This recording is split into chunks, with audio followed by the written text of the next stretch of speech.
Alegria poder retornar a essa casa, feliz com essa oportunidade que o Senhor me concede e feliz também com a oportunidade que Ele te concede. Você está feliz de estar na casa de Deus nessa noite de domingo? Se isso é verdade, levante a sua mão e diga graças a Deus. Eu tenho dito para alguns amigos e pessoas mais próximas que se no ano de 2020 nós não conseguirmos valorizar a vida, o privilégio de estarmos desfrutando de ambientes como esse nessa noite, será difícil que aprendamos em outras ocasiões e em outras oportunidades. Eu queria que você alegrasse a pessoa que está ao seu lado, dizendo assim para ela: que bom que você veio. Que bom que você veio, que bom que você está aqui. Esse lugar não é outro senão a casa do Deus vivo. Nós estamos aqui como o corpo de Cristo. E o que Jesus disse que aconteceria aonde nós estivéssemos? Ele disse: aonde estiverem 2 ou 3 reunidos em meu nome, ali eu me farei presente. Sinta a presença de Deus aí aonde quer que você esteja. Aleluia! Isso fala sobre o poder da concordância, o poder da coletividade. Eu estou muito feliz que você veio, porque algumas pessoas já planejavam vir e outras tiveram que derrubar gigantes para conseguir chegar, né? Mas no final o importante é que todas aquelas que Deus determinou que estivessem aqui, chegaram aqui. Levante a sua mão e diga: que bom que eu vim. Balança aí para Jesus e diga assim: eu aqui, Deus. Aleluia, glória a Deus. Pastor Christian, é um prazer estar aqui. Deus abençoe a vida do Senhor. Pastora Daniele, Cristina, como é bom ser ministrada pela sua vida. Eu estou muito cansada hoje, né? Tem dia que a gente está mais assim, né? E aí eu sentei ali e pensei: Jesus, eu acho que hoje eu não vou conseguir não, mas você pega o microfone, eu me sinto na obrigação de conseguir, porque eu digo: Jesus, que fôlego é esse? E ela vai de um lado e ela vai do outro, e quando eu vejo eu já estou assim, tipo, eu vou conseguir. Deus continue te abençoando, viu? Glória a Deus. Pastora Odilon, minha amiga Eixla, demais pastores, é uma honra estar com vocês nessa noite. Jeremias, capítulo de número 13, abra comigo a sua Bíblia, por favor. Livro do profeta Jeremias, capítulo de número 13. Aleluia! Aos irmãos que estão aí nos acompanhando ao vivo, pessoas que não podem congregar presencialmente ainda, estão impossibilitadas. Alguns, quem sabe, assistindo e acompanhando o culto dessa noite de um leito, de um hospital, ou acamados em casa, outros envolvidos em afazeres, alguém, quem sabe, com fonezinho no ouvido, acompanhando o culto dessa noite, realizando algum trabalho manual, que a graça do Senhor te alcance na mesma atmosfera que nós estamos vivendo aqui, e que em nome de Jesus você se sinta inserido no corpo de Cristo, assim como nós estamos aqui. Deus te alcance aí também. Jeremias capítulo 13, quem achou, diga amém. Diz assim o texto sagrado: assim me disse o Senhor, vai, compra um cinto de linho e põe-no sobre os teus lombos, mas não o metas na água. E comprei o cinto de linho conforme a palavra do Senhor e o pus sobre os meus lombos. E então me veio a palavra do Senhor por segunda vez, diga comigo, igreja, segunda vez, dizendo: toma o cinto que compraste e que trazes sobre os teus lombos, e vai agora ao Eufrates e esconde-o ali na fenda de uma rocha. E eu fui e o escondi junto ao Eufrates, como o Senhor me havia ordenado. E ao fim de muitos dias, poucos dias ou muitos dias, igreja? Poucos ou muitos, igreja? Ao fim de muitos dias, disse-me o Senhor: vai ao Eufrates e toma o cinto que te ordenei que escondesses ali. Então eu fui ao Eufrates e cavei e tomei o cinto do lugar onde eu havia escondido, mas o cinto se tinha apodrecido e para nada mais prestava. Então me veio a palavra do Senhor, dizendo: assim diz o Senhor, do mesmo modo farei apodrecer o orgulho de Judá e o grande orgulho de Jerusalém. Somente até aqui você não diga amém. Hoje especialmente você vai dizer assim: misericórdia. Você falou até como se não dependesse dela todo dia. Eu quero que você se expresse na força de um clamor. Você só está aqui porque enquanto você dorme, a misericórdia do Senhor se renova. Você só está aqui porque são essas misericórdias que são a causa de não sermos consumidos. Então eu vou contar de 1 a 3 e você vai colocar mais efusão, mais fervor na sua voz. Vai se lembrar de todos os percalços da vida que você já atravessou. Vai começar a colocar a mão na consciência e lembrar das coisas que você cavou com a própria mão, errou com o próprio pé, falou o que não devia, e se não fosse a misericórdia... Está começando a lembrar, né? Aquele dia, aquele negócio. Deu nem tempo de fazer oração para viver o livramento, só deu tempo de falar misericórdia. Então é nessa perspectiva, enquanto essa nuvem de glória sobe, que aonde quer que você esteja aí agora, você vai dizer isso com muito fervor. Você vai dizer misericórdia. Vamos lá? É 1, é 2, é 3, diga! Mais uma vez, diga! Misericórdia. Misericórdia. Misericórdia. Se não fossem as misericórdias do Senhor. Apesar de Jeremias trazer em sua boca uma palavra de conserto muito forte, o profeta Jeremias, ele é um profeta que manifesta, ele anuncia o juízo de Deus para um povo que estava começando a entrar num cativeiro, mas não era da vontade de Deus que eles perpetuassem cativos. E, infelizmente, Israel agora vai viver o seu pior momento que se há registrado no texto sagrado, que é o cativeiro babilônico. E é o próprio Deus que vai permitir, como consequência, como punição, como um castigo,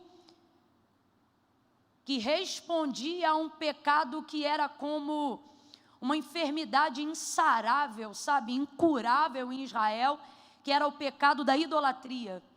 Pastor Christian falou aqui sobre escola dominical, e uma das coisas que a gente cresce ouvindo na escola dominical é que para Deus não tem nem pecadinho nem pecadão. Pecado é pecado. Isso é verdade, mas para cada nível de pecado há um nível de consequência. E esse pecado em especial, que é o pecado da idolatria, era o tipo de pecado que trazia para Israel as consequências mais desastrosas que eles poderiam passar na vida, porque o pecado de idolatria constitui para Deus pecado de prostituição, pecado de rebeldia, que é equivalente à desobediência, que é a mesma coisa de feitiçaria, e etc, etc, etc. Então veja, o pecado da idolatria, ele é um abismo tão profundo que ele vai abrindo abismos dentro do próprio abismo que já foi aberto. E Deus, quando libertou o seu povo de uma mente escrava, quando os tirou da terra do Egito, lhes constituiu a lei não para dominá-los, mas para que eles conseguissem sobreviver em sociedade.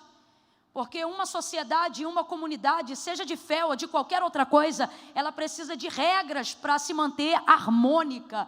Se você quer viver numa comunidade e acreditar que toda expressão de liberdade é válida, em tempo muito rápido você vai descambrar para libertinagem, e o que hoje você acredita ser liberdade vai virar anarquia. E a anarquia, ela é leviana, ela é imoral, ela destrói o ambiente de quem vive no próprio ambiente. Então, quando o Senhor fez a imposição das leis para o seu povo, fez a fim de que eles conseguissem se manter com regras dentro de uma sociedade harmônica e estável.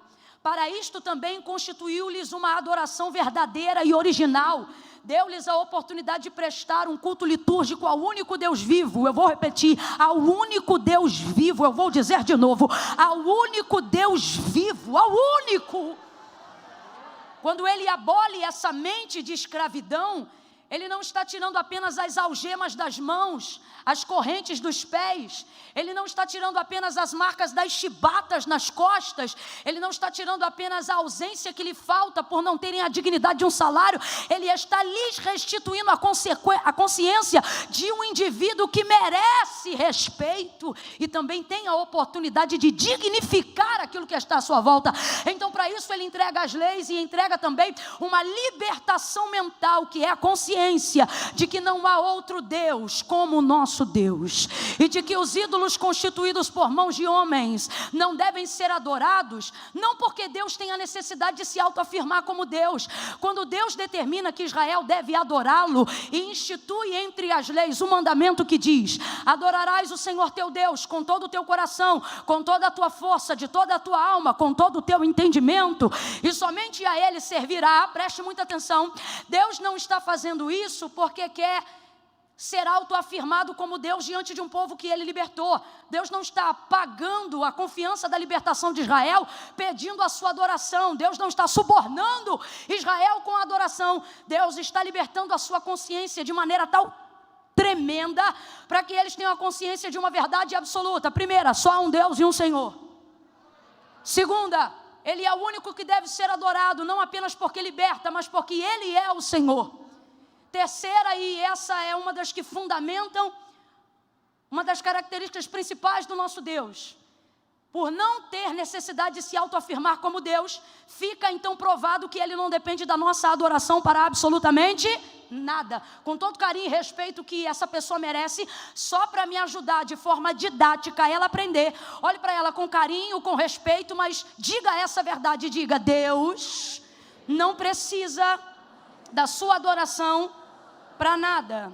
Eu vou ser mais específica. Olhe de novo para essa pessoa e diga: Deus não tem expectativa da sua adoração.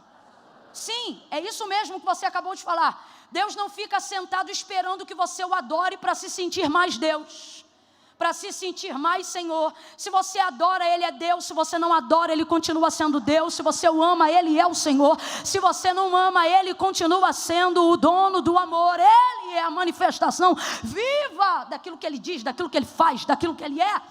Então, quando Deus estabelece que Israel deve adorá-lo e tão somente a Ele, Ele não faz isso para se autoafirmar como Deus. Ele faz isso para dar uma oportunidade de libertação plena para Israel e também uma oportunidade de fazer a coisa certa, porque Deus não depende da minha adoração para nada, mas poder adorar ao único Deus verdadeiro não é um fardo, é um privilégio.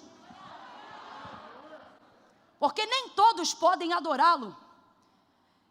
É bem verdade que na tentativa de trazer todos para adorarem a Deus, nós vamos compartilhando filosofias como se fossem cristãs, quando na verdade não são. Por exemplo, você pode adorar a Deus aonde você está, do jeito que você quiser. Isso não é verdade. Você não pode adorar a Deus de qualquer forma, onde você está e do jeito que você quiser. O Deus adorado estabelece critérios para a sua adoração, afinal o adorado é Ele. E quando eu digo isso, por exemplo, já não cabe a tua opinião no culto para dizer: gosto disso no culto e não gosto disso no culto. O problema é teu, o culto não é teu. São algumas coisas que são duras de ouvir e de falar também, não se engane, mas que são realidades que precisam estar fundamentadas dentro da nossa consciência. Quando Deus quer promover esse nível de libertação, Ele diz então para Israel, por intermédio de Moisés: eles vão me adorar e somente a mim. Por quê? Porque os outros não se importam de terem amantes no relacionamento. Quem adora Baal também pode adorar Azera. Quem adora Azera também pode adorar Moloque. Na montanha de Sicar, em Samaria, em uma delas, havia altar para todos eles. E não havia nenhum problema, mas quando a samaritana, João 4, busca um lugar para pedir perdão, consciente de que tem um altar em Samaria, ainda que não legítimo, ela pergunta se pode ir lá, e Jesus diz o que para ela? Tu sabes que a salvação vem dos judeus. Ou seja, se você quiser procurar um altar legítimo, vá para Jerusalém, porque existem critérios. O caso dela ali é excepcional, porque ela não pode entrar em Jerusalém e nem subir no monte. E aí é por isso que Jesus se coloca ali na posição, porque quando Ele perdoa ela mediante a confissão que Ele impele ela a fazer, quando manda o marido vir, ele tira ela dessa sinuca de bico, né? No monte Deus não recebe, no templo você não entra, mas fica tranquila. A hora chegou, já vem e fala contigo. Ele está dizendo: a hora agora sou eu. Mas ainda assim é um critério. E quando ele libera perdão para ela, ele não está abolindo aquilo que foi falado no início aqui da palavra, os princípios, não. Ele está abolindo os rituais, mas está mantendo todos os princípios. E isso está provado, porque é ele que libera o perdão para ela. Sabe por quê? Para ter perdão precisa de altar, para ter perdão precisa de sacerdote, para ter perdão precisa de sangue, para ter perdão tem que ter expiação. Quando ele encontra com ela ali, sabe o que ele está dizendo? Você precisa de um altar, eu estou no memorial de Jacó. Você precisa de um sacerdote, eu sou o sumo. Você precisa de sangue, eu sou o cordeiro que tira o pecado do mundo. E ele libera o perdão para ela. Então existem critérios. Agora vai ouvindo aí. Acerca da idolatria de Israel, ela precisa ser combatida e haverá consequência, porque quando Deus orienta seu povo a adorar tão somente a Ele, volto a dizer, não faz isso por ter necessidade de se autoafirmar como Deus, mas faz isso porque é uma questão de inteligência. Olha o que ele diz, gente. Se você não gostou do que eu estou falando, ou do que eu estou a dizer agora, então você não gosta do que a Bíblia diz. Só não se incomode por ser eu que estou falando. Porque não foi Moisés que falou, não foi Paulo que falou, agora são palavras do próprio Deus instruindo Moisés e Arão para instruírem o povo. E ele diz, não adorem a ídolos constituídos por mãos de homens, porque eles têm boca, mas não falam, eles têm ouvidos, mas não ouvem, eles têm pés, mas não caminham, eles têm mãos, mas não sustentam. Antes eles precisam ser carregados, guiados e amparados por aqueles que foram criados. E aí você começa a entender a dificuldade desse povo adorar um Deus que não é guiado. Aí você começa a entender a dificuldade de adorar um Deus que não pode ser mandado. Aí você começa a entender a dificuldade de se manter fiel a um Deus que não pode ser subornado, nem com prato de oferta, nem com manjar. E talvez tenha alguém aqui pensando, e com jejum? Nem com jejum, nem com dízimo, nem com oferta. As tuas metodologias de consagração, ainda que cristãs, não obrigam Deus a dizer sim quando Ele quer dizer não. Não adianta subir monte, bater pezinho no chão, dizer, Deus, eu sou tua serva. Pode rapar a cabeça, pode deixar a barba crescer, pode botar pano de saco, cinza na cabeça, jejum de Daniel, propósito de Daniel, pode fazer campanha de 7, de 14, de 21. Se você quebrar o princípio, vai ficar quebrado. Mas se você fizer com a seguinte motivação, qual, Camila? Eu não estou jejuando para Deus me dizer sim, eu não estou jejuando para Deus me dizer não, eu estou jejuando para me consagrar. Para quê? Para eu aguentar a vontade dele, seja assim ou não. O que ele for dizer, eu vou obedecer. Esse Deus não pode ser mandado. Esse Deus não pode ser guiado. E essa é uma das maiores dificuldades do século 21, porque vivemos sobre a ministração severa da democracia. E aí você apresenta um Deus totalmente teocrático, cujo profeta Isaías diz que quando ele faz reunião no céu, ele chama aqueles que estão com ele, e isso inclui tudo que João disse que viu, os 24 anciãos, os anjos. E aí você pensa, se tem reunião vai ter votação. Não, aí o profeta Isaías diz, ele só chama todo mundo para dizer o que ele vai fazer. Ele não pergunta para ninguém se ele pode fazer, ele não pergunta para ninguém se alguém quer que ele faça. Se eu fosse você, eu tirava alguns segundos para adorar o Deus soberano. É difícil, numa linguagem onde parece que o sonho de liberdade é democracia, e eu nem vou entrar nesse mérito, porque senão eu vou dar na cara dessa democracia falsa e leviana, aonde diz que todo mundo tem liberdade para falar a verdade, desde que seja a verdade do outro. Que expressão de liberdade legítima é essa? Que todo mundo pode falar o que quer, mas quando a gente fala o que pensa, aí é preconceito. Isso não é liberdade. Essa democracia é falsa. E nós não vamos ser amordaçados por ataduras que se fingem de ética, mas são corruptas, mentirosas. Deus agora então dá essa orientação. Olha, não é porque eu preciso ser adorado por vocês, não. É porque vocês vão adorar ídolos que não podem fazer absolutamente nada por vocês. Nada. Agora, e esse Deus, o Deus de Israel, o Deus de Abraão, o Deus de Isaac, o Deus de Jacó, Profetas viram uma imagem tipológica dele numa revelação. Ezequiel, Daniel, João na ilha de Pátimos, e todos eles, mesmo que em tempos totalmente distintos e desprovidos do conteúdo que um e outro escreveram, provam que a visão era real entre todos. Eles dizem, esse tem boca e fala, e quando ele abre a boca, uma espada aguda e afiada sai. Esse que nós decidimos servir é aquele cujo salmista Davi salmodiou. E ele diz, eis que não tosquenejará o guarda de Israel.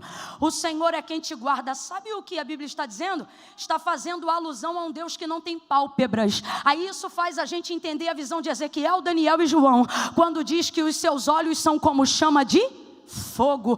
Toscanejar não é dormir apenas, mas é piscar. E aí você começa a entender um Deus que tem os seus olhos reluzentes por todo lugar aonde estiver alguém. Faz também a gente compreender o poder de sua onipresença, conforme relatado por Davi no Salmo de número 139, quando ele diz, se eu botar a minha cama lá no fundo, bem no profundo do abismo, ali tu estás, e se eu tentar me esconder nas trevas, eu não vou conseguir, porque as trevas e o dia para ti são a mesma coisa.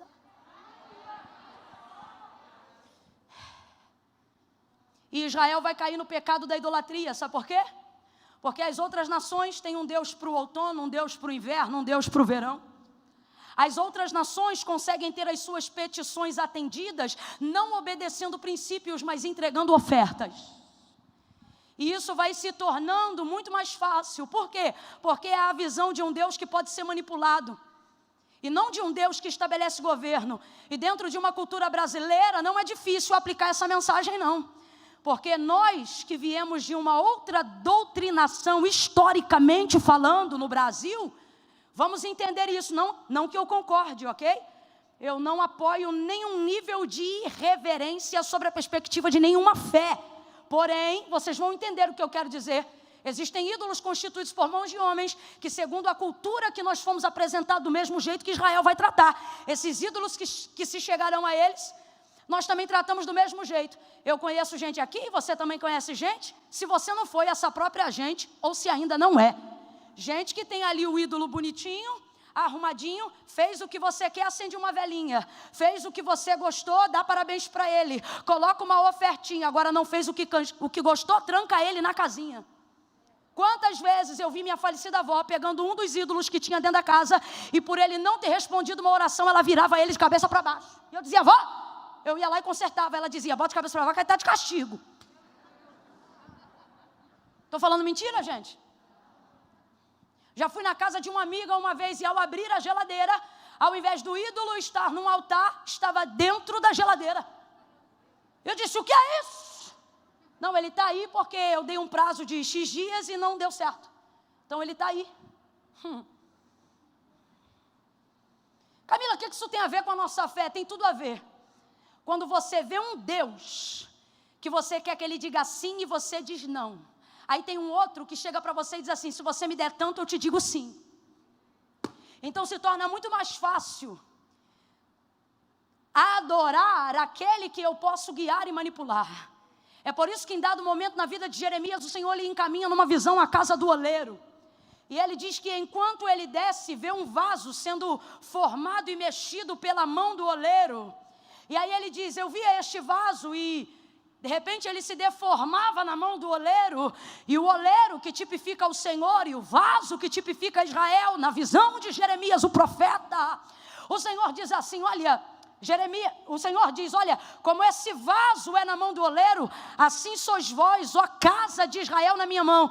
A primeira lição que fica é, vocês não me manipulam, vocês não me governam, vocês não me seguram, mas eu amasso, eu remonto, eu remoldo, eu abato, eu exalto, gostando ou não gostando, Deus é Senhor de todas as coisas.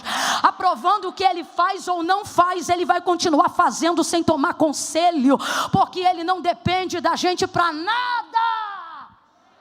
Se você não consegue imaginar a visão teocrática de Deus, você não está preparado para servi-lo. E se ninguém lhe disse isso, me perdoe, mas eu preciso dizer. porque tem gente adorando a própria consciência dentro de templos, achando que está adorando a Deus. John Piper falou sobre isso abertamente quando escreveu um dos seus livros, e é uma das frases que mais marca a minha trajetória de vida cristã. Eu acho que eu posso esquecer de muita coisa, de muito livro que eu já li, exceto a Bíblia, mas esse eu não vou esquecer. Ele diz assim, olha, ele escreve assim: se o Deus que você diz adorar nunca discorda de você em nada, é bem possível que você esteja adorando uma versão idealizada de si mesmo e esteja chamando ela de Deus.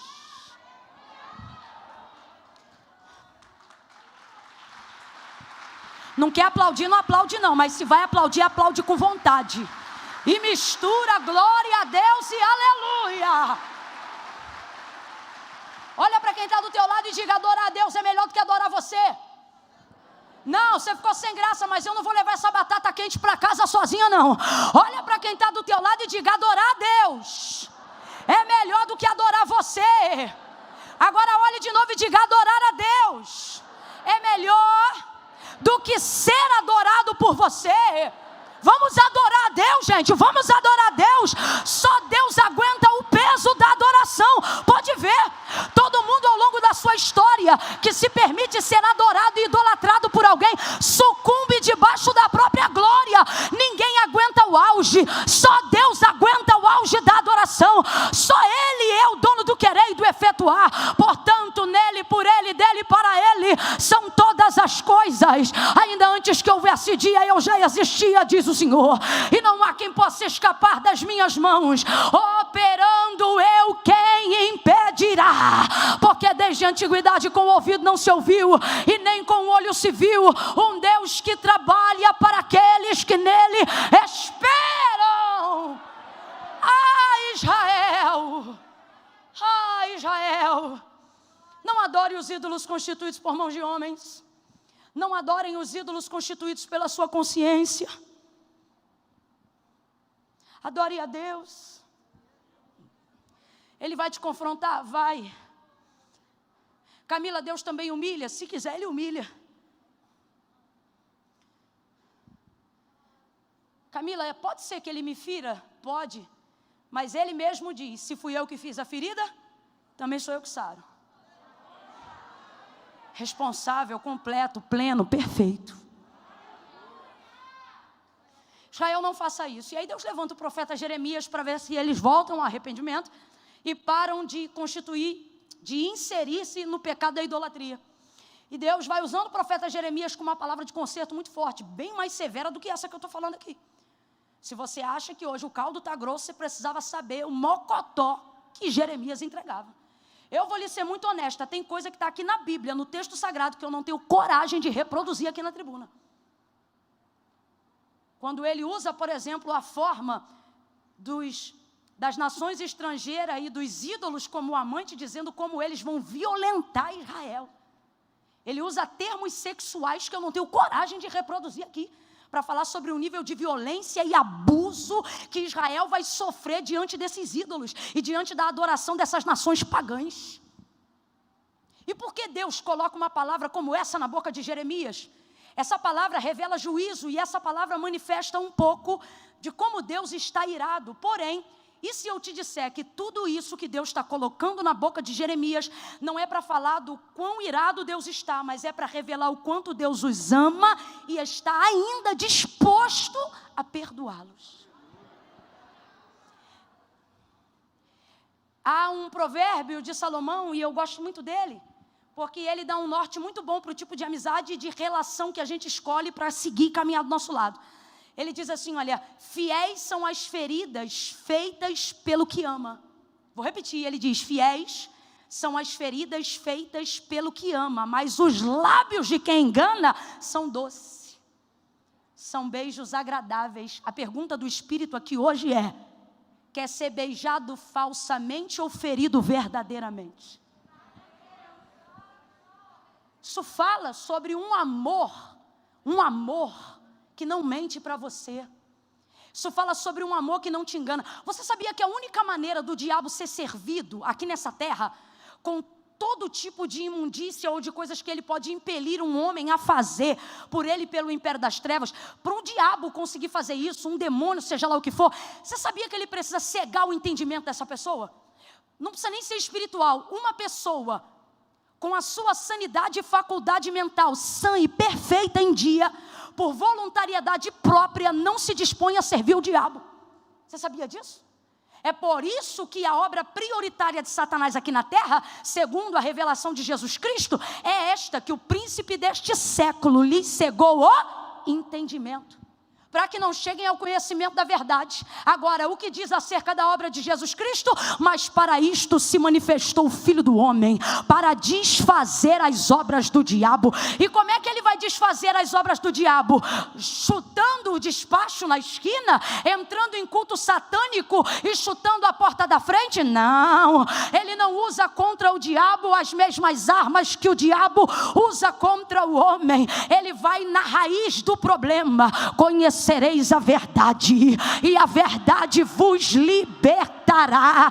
Olha para quem está do teu lado aí agora. Eu estou sentindo a autoridade de Deus para liberar isso aqui. Cadeias estão sendo quebradas nesta noite de domingo. Camila, está parecendo culto de libertação, está mesmo, mas é culto de adoração, adoração ao Deus de Israel, que manifesta a sua glória e quebra os altares de mentira e de engano nessa noite. Vire-se para a pessoa que está ao seu lado e diga para ela agora, diga assim: Deus, diga, Deus só vai usar a verdade.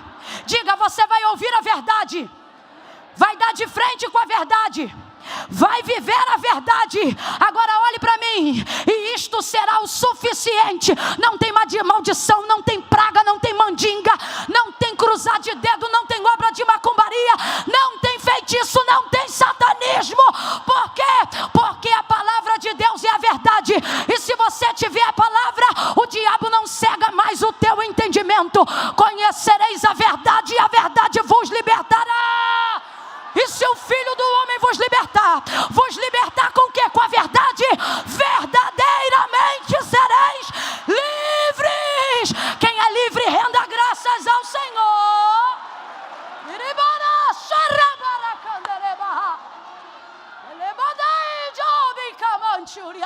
Você não precisa de uma simpatia gospel. Você não precisa de um profeta igual um chaveiro colado do teu lado 24 horas por dia.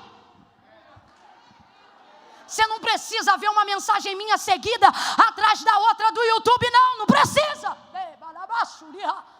Como é que você vai fazer quando não tiver internet? Como é que você vai fazer quando não tiver o amigo que queria do seu lado? Vai deixar de tomar decisões importantes hoje porque não conseguiu falar com o profeta que dirige a tua vida? Tu só precisa da palavra. Conhecereis a verdade, e a verdade vos... Isso será o suficiente. Porque se o Filho do Homem vos libertar, verdadeiramente sereis.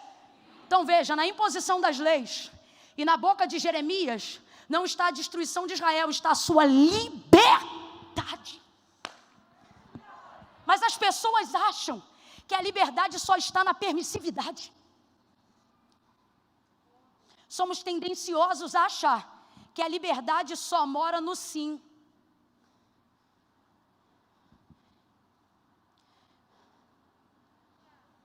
Você sabe como é que tua mãe e pai estabelecendo um critério educacional familiar, tá bom? Um padrão, um modelo. Te criaram para você ser o homem que você é hoje, a mulher que você é hoje, ou que você está tentando ser? Foi dizendo sim para tudo? Foi? Mãe, quer ir na festa da amiga? Vai sim, filha. Eu já fiz gabinete com muita gente assim, você também já viu. Gente que só queria que os pais lhe dissessem não. Gente que procurou ser amado por outra casa, procurou ser guiado por outra família, porque percebeu que em casa não tinha limite. E quem não tem limite não sabe aonde pode chegar. Para construir um caráter e um sistema educacional, não podemos dizer só sim, também devemos dizer não. Então eu vou perguntar de novo, tua mãe dizia sim para tudo? Papai deixava você fazer tudo? Não deixava nada. E quando a gente ainda dizia o outro fez. Aí mamãe dizia a frase nacional do Dia das Mães: você não é todo mundo. Você é meu filho. Você é minha filha. Israel não está entendendo Deus dizendo: você é meu filho. Você é minha filha. Então veja, nas leis não estão a prisão de Israel, mas sabe o que Israel pensa? A prisão está ali. Por quê? Porque se você olhar a tábua dos mandamentos, é não de cima e embaixo. E a igreja tem medo de falar sobre os nãos de Deus, e é por isso que está falando dessa graça mentirosa, frajuta, fraca, frágil. Porque tem medo de falar do tutano que é a graça de Deus. O pessoal quer falar de graça como se não houvesse renúncia nem sacrifício, quando na verdade o próprio Jesus Cristo, no seu primeiro sermão, vem ao mundo e ele diz: não cuideis que vim trazer a paz, mas a espada. Jesus ia ser execrado pela sociedade de hoje também, muito severo, língua muito pesada, religioso, não iam aguentar o sermão dele 15 minutos. O Jesus que essa galera diz adorar, eles não aguentam esse Jesus 15 minutos numa conversa franca. Olha o que Jesus fala sobre a metodologia da graça. Se teu olho te condena, vai levar um bode, porque um bode ou dois era para expiação do pecado, e aí o pecado estava perdoado, mesmo que estivesse no coração. Mas agora ele vem e ele diz: eu não vim desfazer a lei, eu vim ensinar como é que cumpre. Aí ele diz: se teu olho te condena, arranca-o fora. Camila, não é literal, mas está na cara o que é.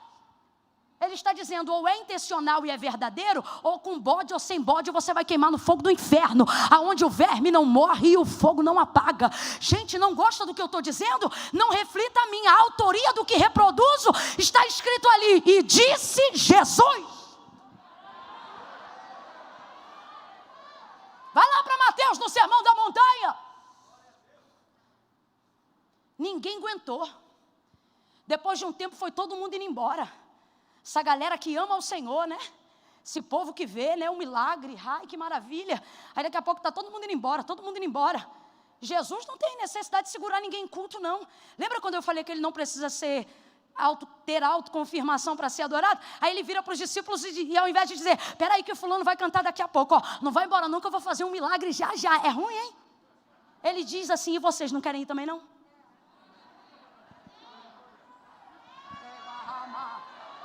Eu quero saber se é esse Jesus que você ama, aquele que é verdadeiro, aquele que faz a ferida mas traz o bálsamo, aquele que te transportou do império das trevas e na hora que você viu a luz, doeu a vista igual Paulo, vai ver, ficou cego e perdido por um tempo, quem sabe foi com a cara na poeira, mas hoje você pode dizer: não vivo mais eu, mas Cristo vive em mim, e a vida que agora vivo, eu vivo para Ele.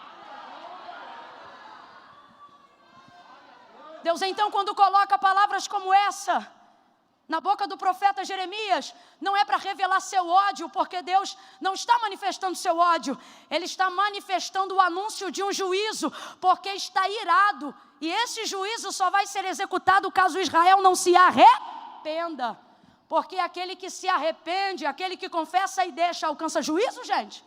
Alcança o quê? Misericórdia. Por isso ele bota essa palavra na boca do profeta. Vai lá, Jeremias. Aí ele levanta Jeremias, com muita autoridade. E ele diz: o que eu colocar na sua boca, você vai falar. Se eu te mandar plantar, você vai plantar. E se eu te mandar derribar, você derriba também. Se eu te mandar construir, você constrói. Se eu te mandar destruir, você destrói. Camila, está na Bíblia, tá? Jeremias capítulo 1. Deus manda destruir? Manda. Está na hora de vocês entenderem como é, do jeito que é e como Ele quer.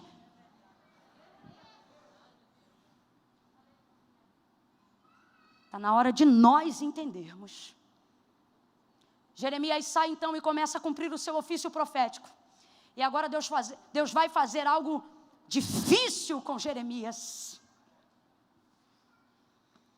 Porque Deus não vai usar para entregar a palavra de conserto quem não estiver envolvido com a misericórdia. Por quê? Porque senão não promove conserto. Gente que só vem e arrebenta, mensagem que só aponta caminho do erro, mas não diz como acerta, não foi Deus que deu. Gente que só te aponta para falar o que você fez de errado, sem te dizer aonde está o caminho certo, não é mensageiro de Deus. O Deus que libera a palavra de conserto, O Deus que ainda por um momento manifeste a sua ira é o mesmo Deus assentado no trono com disposição para manifestar misericórdia. Quando Deus decide apontar para consertar o erro de alguém, Ele jamais faz isso sem dar para este alguém uma oportunidade de acertar o caminho. E sabe como é que Ele vai fazer isso através da vida de Jeremias? Vai mover o coração de Jeremias com compaixão em prol desse povo. Por quê? Porque ele não quer um profeta que só traga a verdade absoluta na boca. Ele quer alguém que se comova com aquilo que Deus está dizendo que vai fazer. Jeremias é o tipo de profeta que tem casa, que tem endereço, que tem nome, que quando expõe alguém fica exposto também. Se um profeta é bom de te expor, mas não se expõe, quando te expõe, suspeite. Profeta de Deus sempre expõe alguém, dependendo do que Deus manda ele colocar. Mas é impossível expor alguém sem ficar exposto enquanto expõe. Deus agora vai colocar muita compaixão no coração de Jeremias, para que ele se envolva com a mensagem.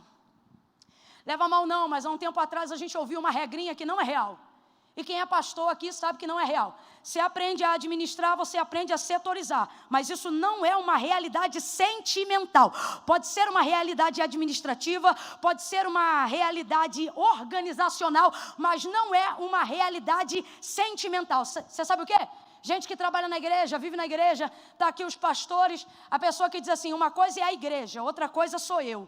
Uma coisa é a igreja, outra coisa é a minha casa. É bonito no discurso, na vida real, não é assim não. E não me diz que não é não. Quando dá ruim aqui, chega em casa e diz, aí deu ruim lá. E agora? Como é que vai ser?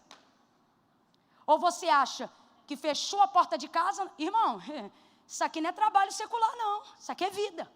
Você acha que Deus vai usar a gente que não quer se envolver? Atos capítulo 3, primeiro milagre da igreja, revelados na pessoa de Pedro e João, depois da assunção de Jesus Cristo, em Atos dos Apóstolos capítulo 1, Jesus sobe, os varões que são os anjos ficam na terra e dizem, varões galileus, um deles olha para Pedro e diz, o que é que estás olhando para as alturas?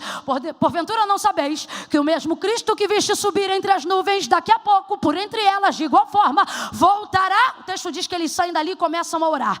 E eles não se desviam da igreja não. Hora nona, capítulo 3, na porta formosa, sobe Pedro e João. Está indo para onde, Pedro? Para a igreja. E você, João, vá com ele. Orar o quê? Culto da tarde, uai. Vão subindo, coxo, na porta do templo chamada Formosa. Estende a mão, pedindo algo, porque ele era direito, uma vez que era deficiente, não podia entrar no templo e nem ter carteira assinada no trabalho. Para isso, uma lei mosaica que lhe respaldava. Ele não é um esmoleiro, como dizem. Ter se tornado um esmoleiro é apenas a forma de como nós tratamos a lei para não ter que cumpri-la. Está ele lá estendendo a mão. Eu acho sensacional, porque Pedro está cheio de poder, cheio de autoridade do alto. Ele ouviu na primeira pessoa Jesus dizendo, ide, curai os enfermos. Está com poder na vida ou não está ele? Fala, gente, está ou não está? Um homem que na primeira ministração arrebanha 3.000 de uma vez só. Ele está bem com Cristo ou não está? Bora, gente, responde, está bem com Jesus ou não está? Está cheio de Deus ou não está?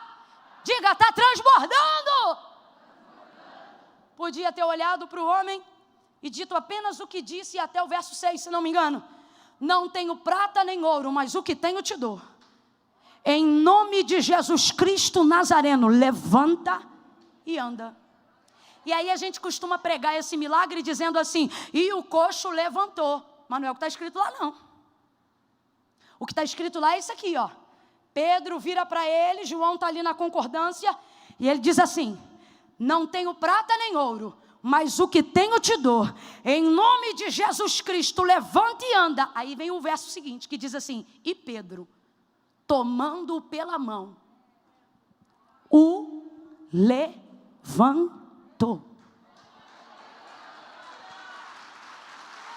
Você está entendendo o que eu quero dizer sobre Jeremias?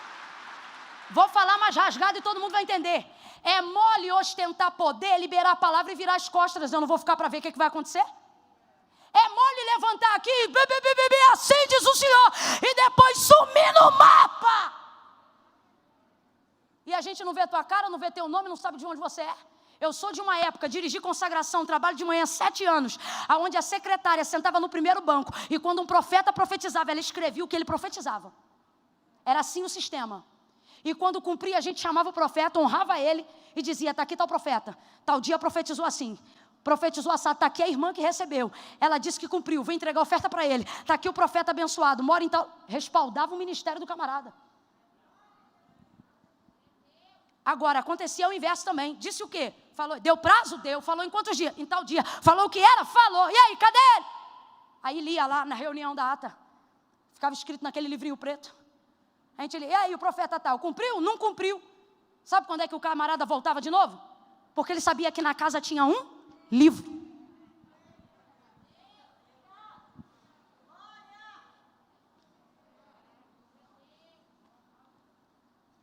Deus não vai usar gente que não se compromete com o que fala.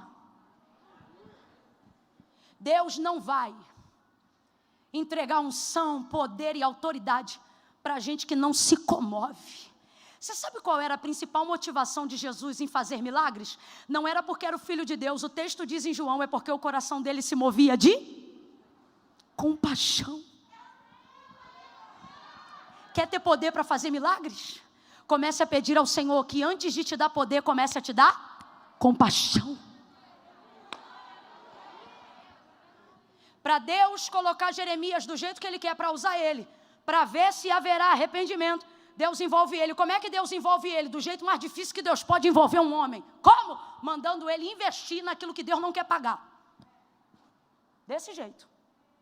Deus tem dinheiro para tudo, sim ou não? E ouro. Eu fico imaginando Deus chegando numa lojinha. E alguém perguntando, crédito ou débito? E ele perguntando, aceita ouro?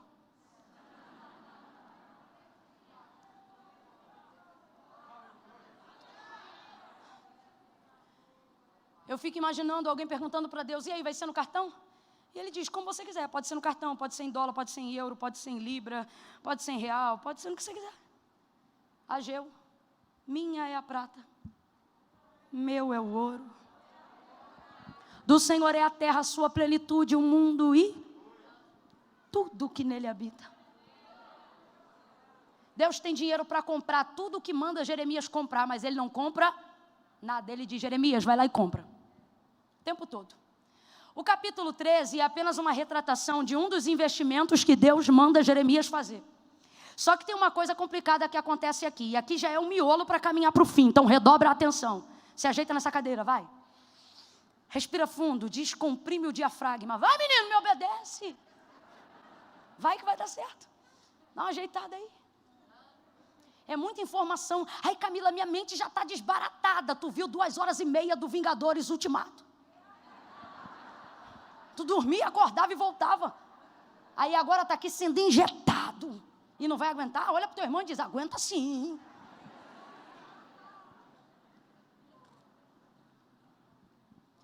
Tudo que Deus manda Jeremias comprar, ou Deus permite quebrar, ou ele mesmo quebra, ou ele faz isso ali, esconde até apodrecer. Se já vai destruir, por que não me deixa usar o quebrado? Se vai apodrecer, por que não me deixa pegar um usado? Não, tudo que Deus manda Jeremias investir é novo. Seja terreno, seja jarra, seja botija, seja vaso, seja cinto. Ao longo de todo o texto de Jeremias, você vai ver a seguinte expressão.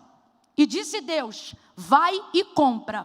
Uma vez ele manda comprar uma botija, outra vez ele manda comprar uma jarra, outra vez ele manda comprar um vaso. Teve uma vez que Deus foi mais longe, mandou ele comprar a escritura de um terreno. Outra vez, como essa, Deus manda comprar um cinto. Tudo que Deus manda comprar é novo. Por quê? Porque Deus quer trazer uma lição. A tipologia de tudo que Jeremias compra tipifica Israel. Vamos lá. Ele compra o cinto, aí quando o cinto está na mão de Jeremias, Deus diz assim, esse cinto representa Israel. Deus manda comprar o vaso, aí quando o vaso está na mão de Jeremias, Deus diz assim, esse vaso representa Israel. Deus manda comprar uma botija, quando a botija está novinha na mão de Jeremias, Deus diz, essa botija representa Israel. Como? Nova, bonita, comprada, adquirida, perfeita, útil. Quem está começando a entender aí, diga glória a Deus. Agora, tudo que Deus manda Jeremias comprar, novo, perfeito, útil e adquirido, quando está na mão dele novinho, Deus diz assim, agora vai lá e quebra. Teve uma vez no caso da botija, que o Senhor disse, vai lá na porta dos anciãos agora da cidade e taca essa botija no chão. Que botija? Essa novinha que eu mandei você comprar. Dá uma vontade de dizer, Deus, por que o Senhor então não compra? Já que, porque Deus quer envolver Jeremias naquilo que ele sente. Ele, que eu digo, é Deus. Deus quer começar a colocar na mente de Jeremias, sabe o quê? Quando está na minha mão é assim, ó. Mas se distancia de mim, faz o que não deve, termina assim, ó. Quebrada, suja, poída, destruída, desorientada, arrebentada, apodrecida. Só que agora Jeremias está investindo dele. E quando ele investe o dele, ele também investe sentimento, não é só dinheiro. Porque ele vê que aquilo que é o que ele adquiriu, deixa de ser quando Deus quebra. Só que Deus vai dar para ele uma nova lição. Na perspectiva de tudo que Deus ensina para Jeremias, enquanto ele profetiza, é assim, ó. Quando está cheio, ele diz, representa Israel.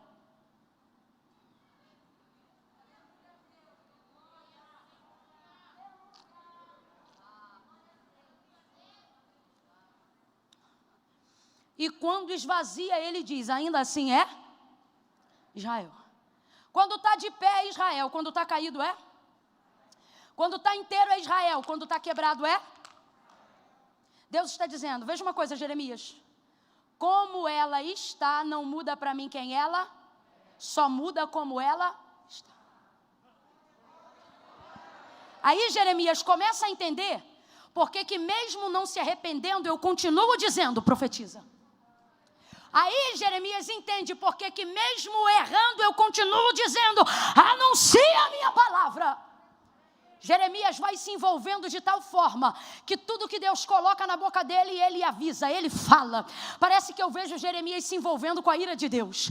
Parece que eu vejo Deus dizendo assim, olha, vai lá agora e diz que eu vou matar os filhos deles. Vai lá agora e manda eles se arrependerem desse pecado, senão eu vou acabar com a família deles. Eu vou esvaziar a cidade, eu vou destruir os negócios. Deus vai trazendo um monte de palavra de juízo. Parece que eu vejo Jeremias já quicando na fúria de uma leoa parida para sair de casa e dizer, eu vou agora. E quando ele está no caminho, preparado para arrebentar com tudo, Deus diz assim, Jeremias, parece que eu vejo Jeremias dizendo, fala Deus, e Deus dizendo, vai lá, e ele diz, estou indo, e Deus dizendo, diga também, e ele diz, eu vou dizer, diga, se o meu povo, que se chama pelo meu nome, se humilhar, e orar, e buscar a minha face, e se arrepender dos seus maus caminhos, eu, o Senhor, ouvirei do céu, perdoarei. Como é que é? Como é que é?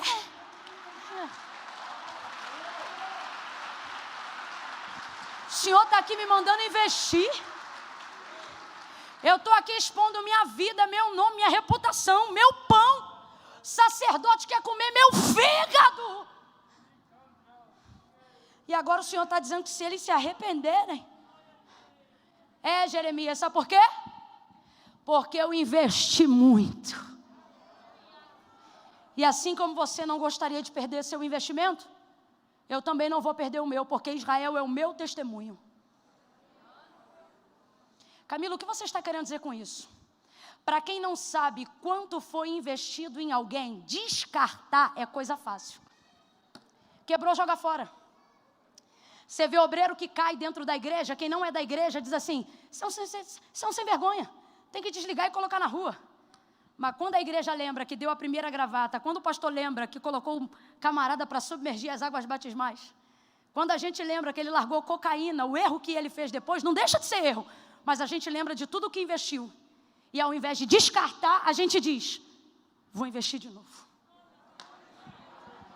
É mole você ver um filho translocado, não é seu? E aí você diz, não tem mais jeito não, sabe por quê? Não foi você que comprou fralda, não foi você que colocou pomada, não foi você que botou talco, você só vê ele agora do jeito que está, mas você não via ele com 3 anos olhando para a cara do papai dizendo, papai, eu te amo.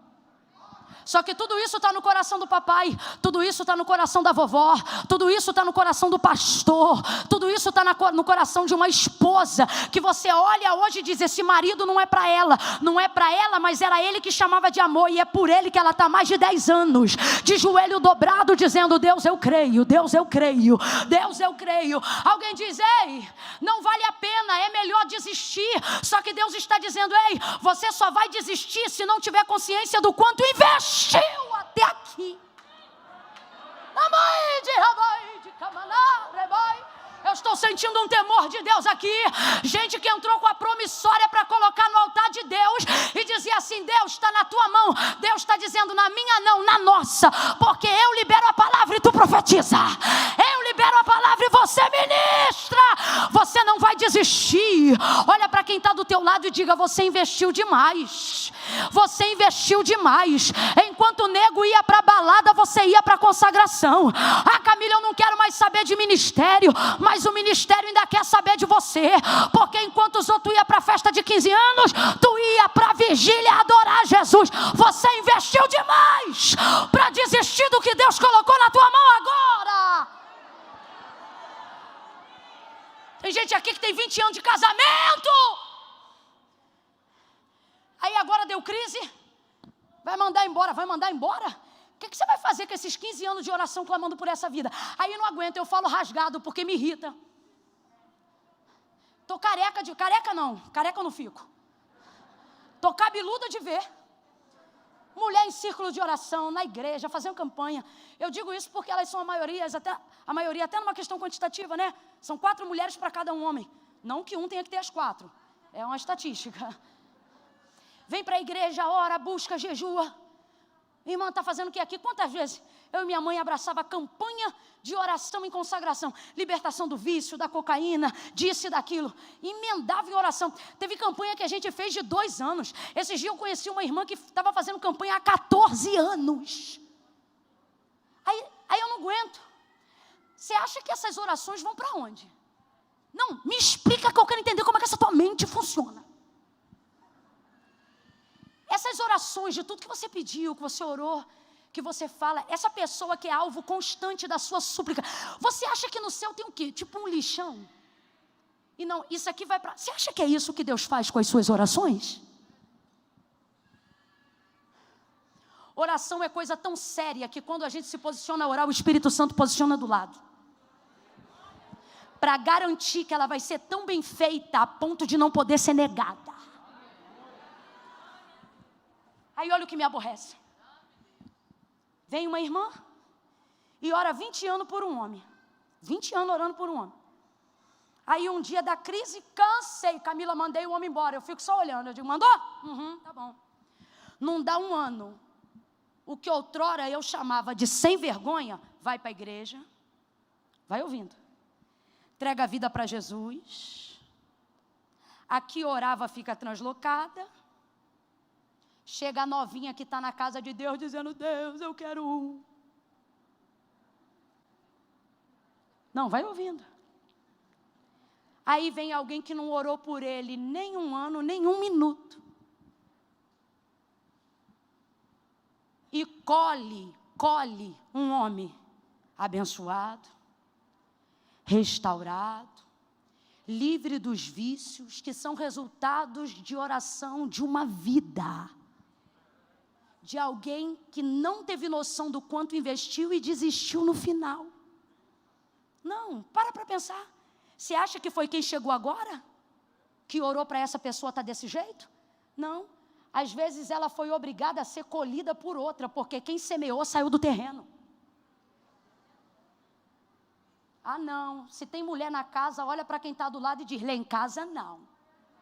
Não, se tem mulher na casa, abre a boca e diga, lá em casa não. Diga, lá em casa, eu planto, Deus rega, dá o crescimento e eu colho. Porque a Bíblia diz que os primeiros que plantam são os primeiros a colherem.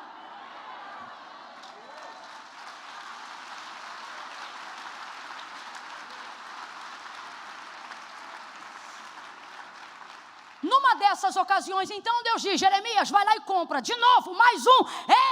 Vai lá. Aí ele compra o cinto, aí Deus diz assim, vai lá no rio Eufrates, cava, não mete na água. Isso determina o tempo. Quem é o cinto? O cinto tipifica Israel. Completa aí, igreja, que agora é didático rapidão. O cinto tipifica? Por que Israel tipifica um cinto de linho? Porque cinto é testemunho. A roupa de antigamente era o cinto que segurava ela. Então, quando Deus diz que Israel é um cinto, Deus está dizendo, Israel é o meu testemunho. E por que é de linho? Porque o linho é o tecido original, mais caro e antigo do mundo, sem mistura.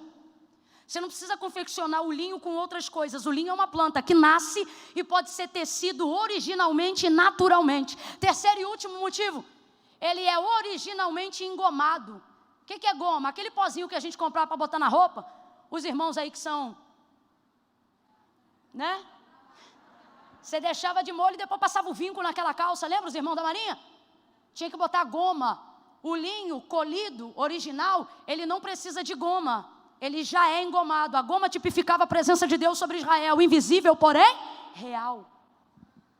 Israel venceu batalhas sem ter espada. Por quê? Não tinha espada, mas tinha goma. Presença de Deus. Não era vista, mas era real.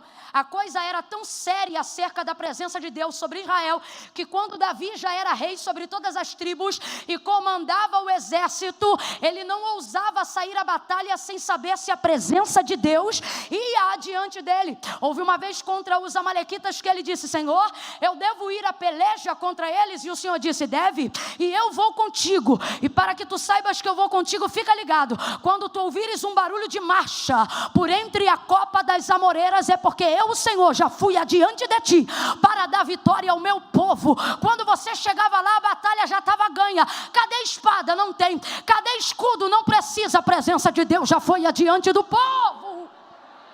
Então, por isso, o Senhor diz, pega o cinto, mas não metas na água. Quem é água? As nações estrangeiras, que querem o que Israel tem.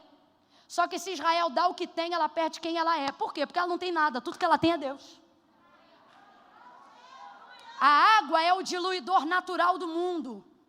Botou na água, dissolve. Então olha o que ele está dizendo. Não dissolva. Por quê? Porque a água representa as nações estrangeiras. Aí passa um tempo. Diga comigo, passa um tempo. Diga de novo, passa um tempo. O cinto fica quieto e Jeremias vai pregando. O cinto está parado e Jeremias vai pregando. Se arrepende, se conserta, volta, desce. E o povo não se... Aí Deus diz, volta lá naquele cinto, pega ele de novo. E veio para mim a palavra do Senhor por segunda vez. Sabe o que é isso? Já há misericórdia, mas olha o que Deus está fazendo. Deus está estendendo a misericórdia. Camila, eu não entendi, vai entender. Isso aqui é misericórdia em cima de... Quando você vê a espada de Deus descendo a alguém, nunca se esqueça que antes disso acontecer, foi muita, não foi pouca não. Muita misericórdia. Volta lá no cinto, pega ele. Aí agora Deus vai fazer, irmãos, algo que só Ele pode fazer. Ele diz, Jeremias, pega o cinto. Deixa eu ver se você está ligado. O cinto representa quem? Vem, gente, o cinto representa quem? Pega ele. Por quê? Porque ele não se arrepende. Vai lá no Eufrates, cava, enterra. E a palavra é essa, esconde. Qual é a palavra? Você pode esquecer de tudo que eu falei até agora, só não esqueça disso. A palavra é? Esconde. Quem é que está mandando esconder o cinto? Não esqueça disso. Quem está mandando esconder o cinto? Mas o cinto representa quem? Então troque a palavra cinto. Deus está dizendo, esconde quem? De quem?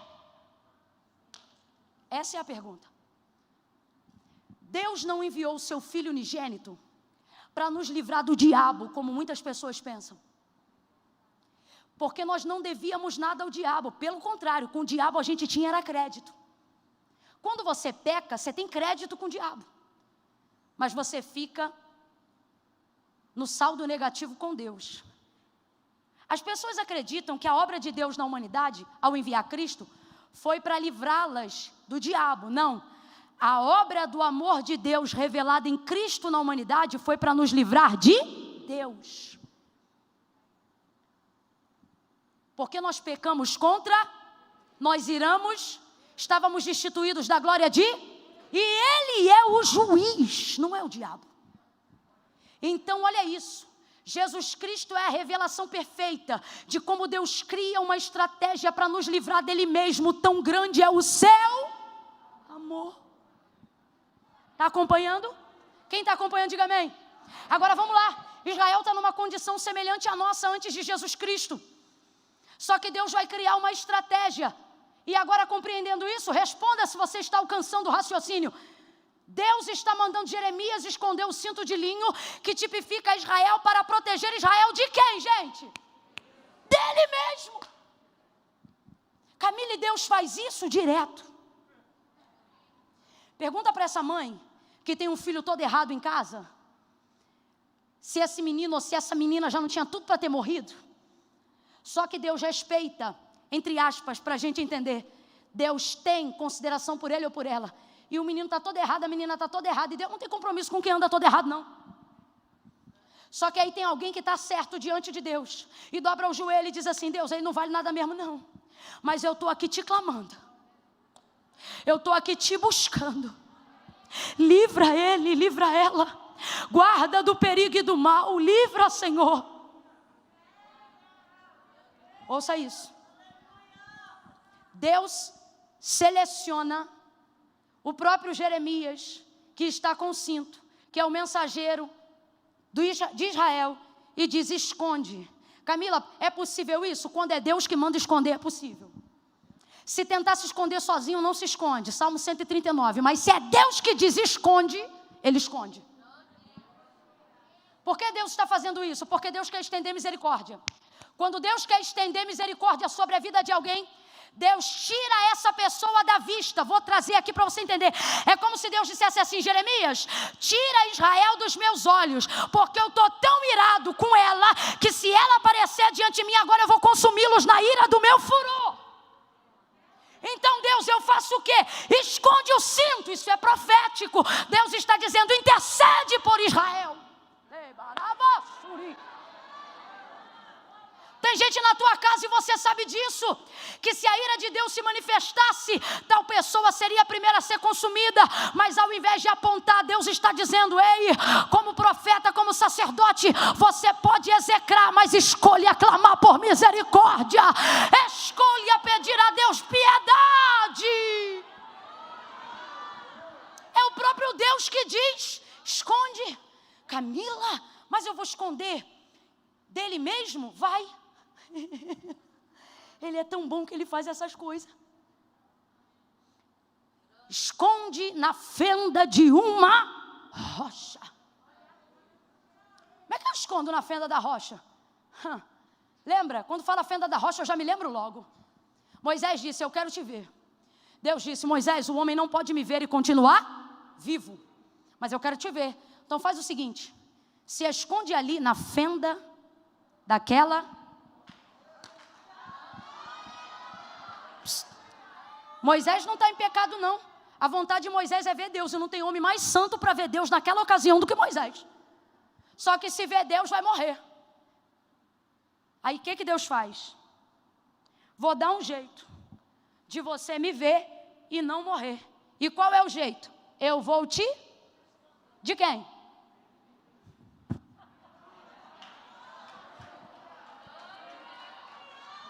Entra Moisés na fenda. A cultura ocidental acredita que fenda é uma rachadura. Só que fenda em toda a Bíblia Sagrada não é a rachadura. Como é que fala? É a brecha de uma caverna. Camila, como é que eu determino o que é rachadura e o que é fenda? A fenda, ela precisa ter a seguinte característica: abertura entre uma rocha que seja capaz de cobrir um homem inteiro. E se cobrir dois? Se cobrir dois não é fenda, é caverna.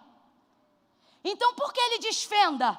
Porque está falando, irmãos, daquilo que Paulo vai escrever aos Colossenses lá na frente. Escute isso aí. Se couber, mais de um, não é fenda, é o quê? É o quê? Mas se não couber nenhum homem, não é fenda, é o quê? Mas se couber um homem inteiro, de modo que ele se proteja inteiro, na brecha de algo que parece caverna, mas não é porque só cabe um, na brecha de algo que parece rachadura, mas não é porque cabe um homem inteiro, então isso é uma... Aqui em Jeremias ele não diz caverna. Paulo também não escreve aos Colossenses e diz caverna. Deus também não olha para Moisés e diz, se esconde na caverna. Ambos utilizam a mesma palavra, seja no grego ou no hebraico. Entra na fenda daquela rocha. Sabe o que é isso? Olha para alguém aí e diga, só cabe um. Sabe por quê?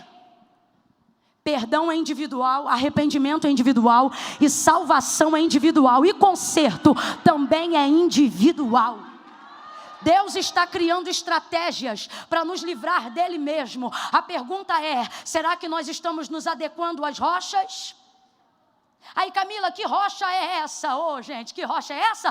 Paulo fala abertamente aos Colossenses. Ele diz, porque Cristo é a rocha, e todo homem que nela entrar. Então que rocha é essa? É uma rocha que tem uma fenda. Por quê? Porque no dia que ele foi crucificado, o véu do templo abriu de cima a baixo. Ele é a rocha fendida, ele é a pedra de esquina, ele é a viga que divide. Para quê? Disse Paulo, porque todo homem que entrar nela não verá morte. O Senhor está dizendo, ei, eu sou a rocha, eu sou a rocha, e eu tenho o poder de te cobrir, tenho o poder de te perdoar, eu tenho o poder de te livrar, eu tenho o poder de te sarar. Olha para alguém aí agora e diga para esta pessoa, coloca o cinto. Não, tá fraco. Não, Camila, é que eu sou assim mesmo. Mas hoje você tem que estar mais pentecostal do que nunca. Olha para quem está do teu lado e diga, coloca o cinto. Para, olha aqui para mim. Não fala na boca, mas traz na mente agora. Qual é o nome do cinto? Não, não é o daqui. É o de lá da tua casa. Traz na mente, não precisa trazer na boca. Traz na mente aí agora. Qual é o cinto que não se converte? Que não se arrepende? Os meninos do louvor podem subir aqui, os músicos. Qual é o cinto que você prega e não desce, que você ora e não muda? Traz na mente aí agora, na mente. Vamos lá, gente, na mente. Camila, eu estou aqui tentando trazer um nome na mente e não estou conseguindo. É porque eu sinto, então é você. Traz teu nome então aí, ou então diga, Deus, de acordo aí com o que tua serva está pregando, eu estou percebendo que o cinto sou eu. Porque se não tem um nome na tua mente, ou você é cinto ou você é o profeta. Se você é cinto, a rocha está aqui hoje. E tem lugar nela para você. Agora, se você é o profeta, Deus está dizendo, não importa quanto você investiu, será ignorância desistir agora. Por quê? Porque dependendo do quanto a gente investe, por mais que a gente continue perdendo, se a gente abrir mão de tudo, a gente vai perder mais, porque investiu muito para perder agora. Tem um pastor lá no Rio de Janeiro, amigo meu, que ele comprou um terreno que custou R$1 milhão. Não, minto, o terreno custou 300 mil, ouve isso aí, para construir a igreja. Aí ele foi tentando edificar, sapata, pererê, parará, é um prédio hoje. Só que ele descobriu, chamou lá um engenheiro, não sei como é que chama, que era uma região tipo de brejo. Resultado, tudo que cavava na sapata, tudo que fazia de alicerce, o terreno comia, tipo afundava. E ele injetava mais, e aí chegava um outro e dizia, se botar tanto, se fizer isso. E aí ele trocava os camaradas que davam novas estratégias. Por fim, aquilo que ele investiu era mais caro do que o terreno que ele pagou e do plano de obra que ele tinha para fazer. Teve um dia que ele se indignou. E aí o último engenheiro, extremamente honesto, falou para ele, isso aqui você tinha que ter ido embora. Isso aqui te venderam errado. Isso aqui não vai dar nada não. Para dar alguma coisa aqui, tu vai ter que fazer um negócio aqui, que só para começar, o dinheiro que você queria para acabar vai ficar enterrado aqui. Aí ele disse que foi para casa e passou um filme na cabeça dele. Olha o filme que passou na cabeça dele, a história da vida da igreja. As irmãs vendendo açaí, tapioca, fazendo ação entre amigos, cantina, feijoada no final de semana. Tinha uma que pegava a comissão da venda da loja de sapato e comprava tudo em sapato para poder fazer sorteio, vender e ganhar dinheiro para construir a igreja. Aí o pastor disse que ele não conseguia mais se desassociar daquele terreno, porque parece que ele via o açaí enterrado, as tapioca enterrada, a cantina enterrada, o investimento do esforço daqueles irmãos enterrados. E aí ele disse: Senhor, eu investi demais agora para ir embora, agora a igreja vai ser aqui. E hoje a igreja está lá. E rapaz, sabe o que aconteceu? De tanto botar coisa, por mais que a terra engolisse, o último engenheiro que foi lá falou que se ele quiser ele pode subir mais 4 andares. O que você tem que avaliar agora é o quanto você investiu. E isso vai determinar se vale a pena desistir ou não. Só que se Deus colocou essa mensagem na minha boca hoje, é porque você investiu demais para dizer que vai abrir mão agora. Jeremias tem um dia que ele vai ficar tão cansado de Israel não se arrepender e Deus continuar dizendo para ele: compra, compra, compra, que ele vai decretar a própria aposentadoria. Olha o que ele diz: e disse Jeremias ao Senhor: tu me iludiste, e iludido eu fiquei. Olha o que ele diz: mas enquanto eu te dizia estas palavras, porque o que significam estas palavras? Eu não prego mais, eu não canto mais, eu não profetizo mais. Essas são as palavras dele. Mas ele diz: enquanto eu te dizia estas palavras, a tua palavra era em mim. E qual era a palavra que era nele? Aquela do capítulo 1 que dizia: não digas eu sou uma criança, porque o que eu colocar na tua boca tu dirás. Eu te conheci desde o ventre da tua mãe e as nações te dei por profeta. A palavra de Deus nele era maior do que as palavras que ele dizia sobre aquele momento. Ei, Deus está dizendo: esse momento te confronta, te cansa, te arrebenta. Só que Deus está dizendo: não é para você desistir, é só para você descansar. Porque você investiu muito e a palavra de Deus sobre você é maior do que a circunstância de agora.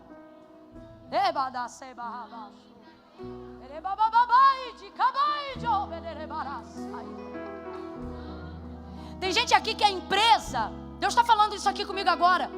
Tem gente aqui que é empresa, para alguém é só um CNPJ, mas para você é um sonho de família.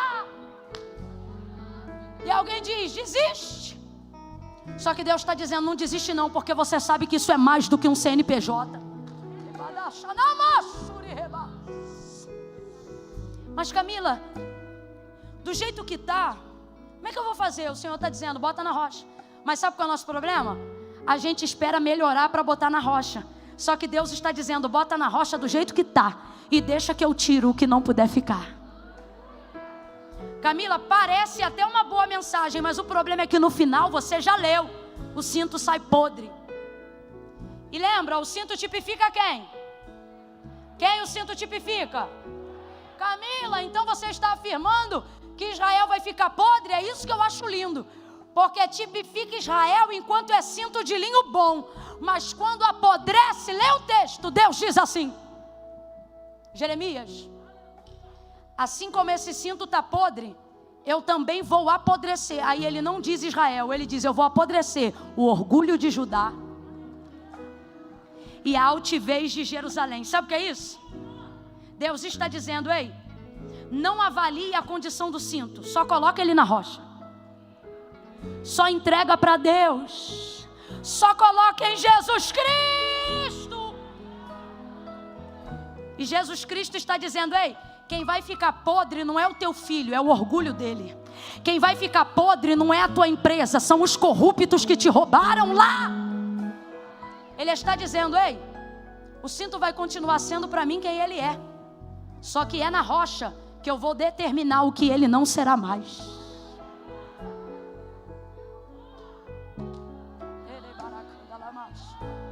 Eu quero que você diga para uns 3, não precisa tocar, mas vai ter que dizer: bota na rocha, bota na rocha, bota na rocha, bota esse filho na rocha, esse marido na rocha, essa empresa na rocha. Jesus Cristo é essa rocha, coloca tudo diante dele.